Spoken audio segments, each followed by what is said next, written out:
Ustadz, gimana ya cara supaya kita nggak gampang bosen? Gimana ya caranya biar iman kita tuh ketika lagi futur, lagi drop itu tetap fresh gitu. Terus kalau misalnya kita kangen dengan liburan, kangen dengan hiburan, itu gimana caranya? Nah, di sini saya pengen nyampein bahwa iman, perasaan, fisik, tenaga kita itu fitrah kehidupan di dunia itu kayak gitu. Yazidu wa yanqus. Dia kadang-kadang menjadi kuat, kadang-kadang dia menjadi lemah. Itulah fitrah dari kehidupan manusia.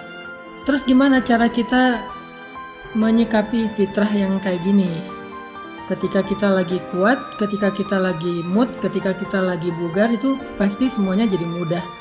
Tapi pas kita imannya lagi lemah, perasaannya lagi bete, tenaganya jadi dalam keadaan mager, malas gerak, lemes banget, pegel-pegel, apa yang harus kita lakukan? Ada beberapa hal. Satu, butuh vitamin, butuh makan, butuh nutrisi.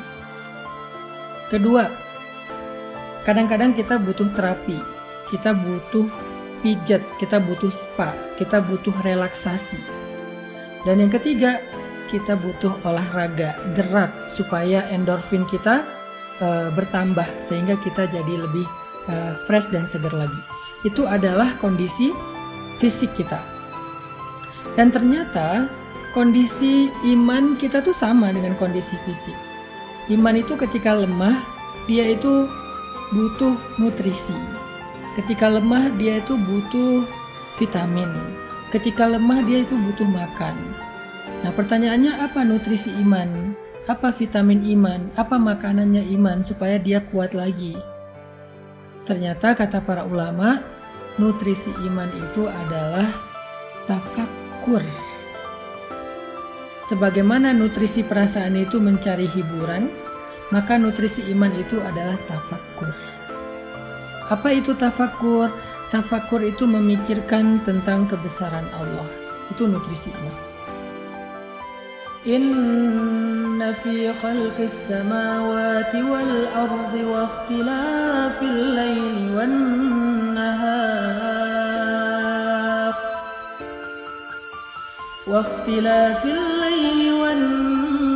nahar la ayatin li ulil albab الذين يذكرون الله قياما وقعودا وعلى جنوبهم ويتفكرون في خلق السماوات والأرض ربنا ما خلقت هذا باطلا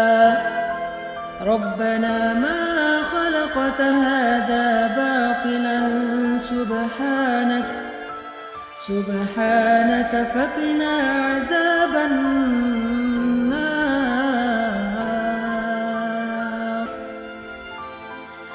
Allah Subhanahu wa Ta'ala berfirman, sesungguhnya di dalam penciptaan langit dan bumi dan di dalam silih bergantinya malam dan siang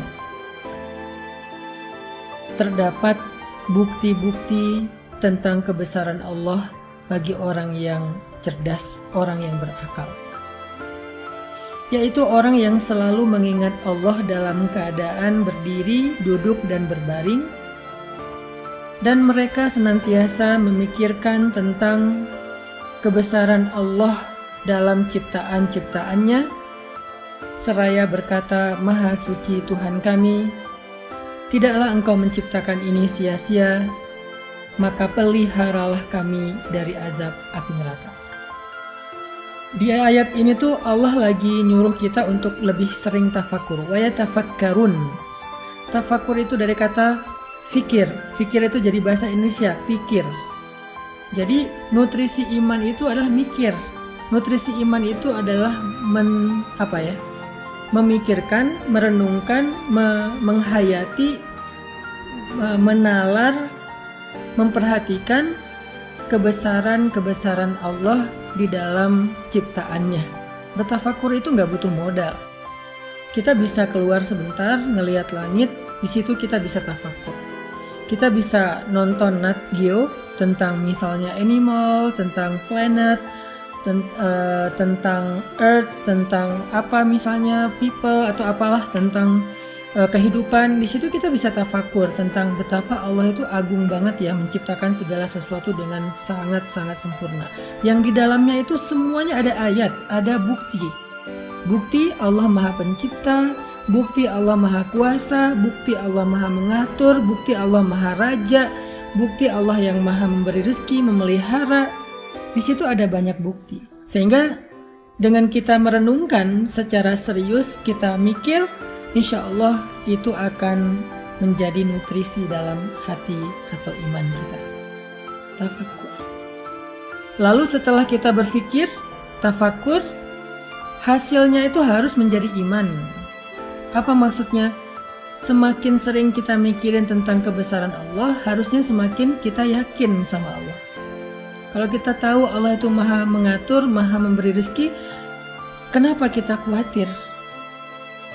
Kenapa kita berputus asa? Kenapa kita kayak nyerah gitu? Kenapa kita ragu? Kenapa kita nggak mau ngapa-ngapain? Kenapa kita akhirnya kayak mundur?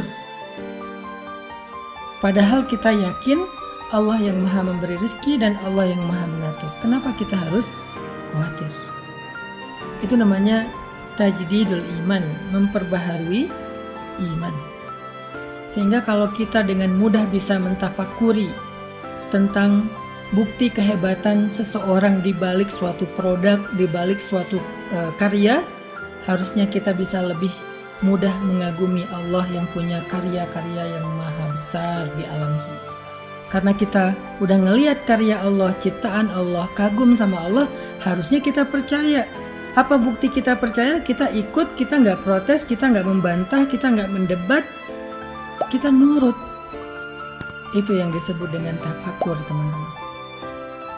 Percaya sama Allah. Makin kuat kita percaya sama Allah, semakin kita berkurang rasa khawatirnya. Kalau ada rasa khawatir dan bingung, pasti ada ragu kepada Allah. Pasti ada ragu kepada Allah. Semua kita punya keraguan tanpa kita sadari terhadap kebesaran Allah.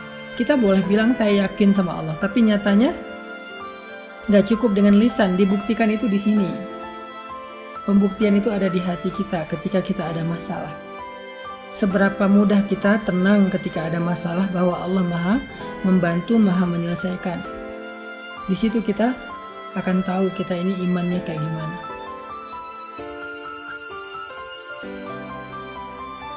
Sehingga keraguan itulah yang mengganggu kita. Keraguan itulah yang membuat kita gak nyaman. Keraguan itulah yang membuat kita mengeluh. Keraguan itulah yang membuat kita menyesal dengan satu kebaikan. Keraguan itulah yang membuat kita galau. Keraguan itulah yang membuat kita berputus asa.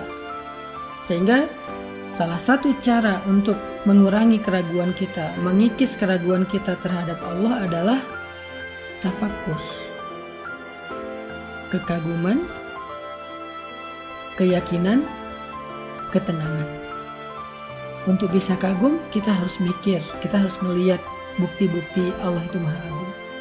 Setelah kita melihat, mikir, merenungkan, kita jadi yakin sama Allah. Semakin kita yakin, semakin kita tenang dalam hidup. Kita yakin Allah yang menentukan jodoh, kita tenang soal jodoh. Kita yakin Allah yang menentukan rezeki, kita tenang untuk mencari rezeki, gak khawatir. Kita tugasnya hanya ikhtiar yang halal, Allah yang menentukan.